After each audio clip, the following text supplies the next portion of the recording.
নমস্কার বন্ধুরা, হাজির হয়ে গেলাম একটা নতুন ভিডিও নিয়ে। আজকে আপনাদের সাথে শেয়ার করব মুরগির রোস্ট। এই রোস্টটা আমি ব্রয়লার মুরগি দিয়ে তৈরি করেছি। এই রেসিপিটা আমি কিভাবে তৈরি করেছি সেটারই পুরো রেসিপিটা আপনাদের সাথে শেয়ার করব। ঘরোয়া উপকরণ দিয়ে সুস্বাদু মুরগির রোস্ট কিভাবে তৈরি করেছি এটাই হচ্ছে সেই রেসিপি। আমি কিন্তু খুব সহজভাবে কিভাবে রান্না করা যায় সেই রেসিপিগুলোই আমার চ্যানেলে শেয়ার করি। এখানে আমি পেঁয়াজ বেরেস্তা করে নিচ্ছি। পেঁয়াজ বেরেস্তা হয়ে গেছে, এখন এটা আমি উঠিয়ে রেখেছি। এই যে দেখেন কতটা সুন্দর হয়েছে। এখন চলে যাব মাংসটা ভাজতে।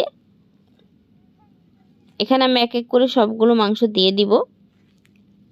আর এটা যেহেতু আমি ব্রয়লার মুরগি দিয়ে করছি, অনেকে ভাবে ব্রয়লার মুরগি দিয়ে রোস্ট করলে সেটা খেতে তেমন একটা ভালো হয় না, কিন্তু এই রেসিপিটা ফলো করে আপনারা তৈরি করে দেখতে পারেন।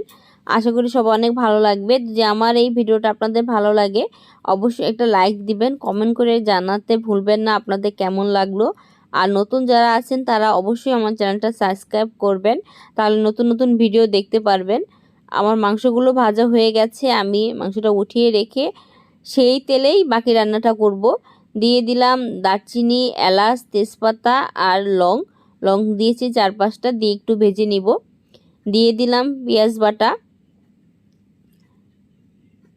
বাটাটা একটু কষিয়ে নিয়েছি। পেঁয়াজ বাটা এখানে আমি 3 টেবিল চামচ পরিমাণে ব্যবহার করেছি। আর দিয়ে দিলাম আদা বাটা, রসুন বাটা 2 টেবিল চামচ একসাথে দিয়ে দিলাম, দিয়ে একটু কষিয়ে নিব। মশলাটা যত কষানো হবে রান্নাটা ততই সুস্বাদু হবে। দিয়ে দিলাম কাঁচামরিচ, আস্ত কাঁচামরিচ দিয়ে দিলাম 3-4টা।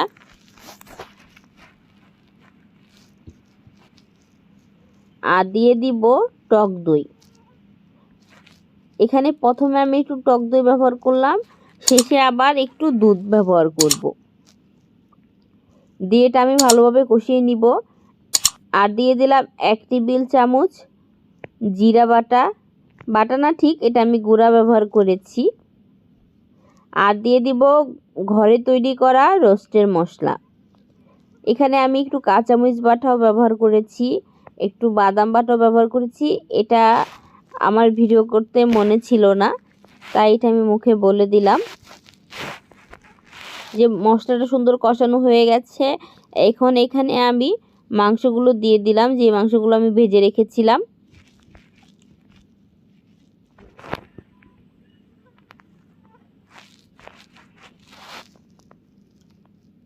মাংস আর মশলা দুইটাই কষানো হয়ে গেছে। কিছুক্ষণের জন্য আমি ঢাকা দিয়ে দিয়েছিলাম।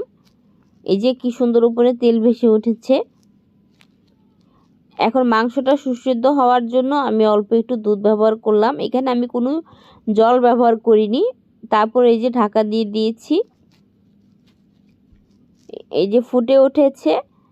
আমার মাংসটাও সিদ্ধ হয়ে গেছে এবং রোস্টের রান্নাটাও কমপ্লিট হয়ে গেছে। শেষে একটু পেঁয়াজ বেরেস্তা দিয়ে রান্নাটা কমপ্লিট করে ফেললাম। ব্যাস তৈরি হয়ে গেল আমার ব্রয়লার মুরগির রোস্ট।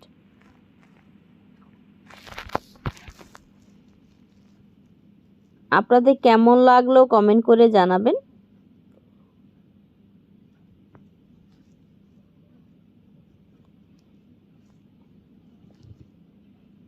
আমি কিন্তু ঘরের উপকরণ দিয়েই খুব সুস্বাদুভাবে এই রেসিপিটা তৈরি করেছি।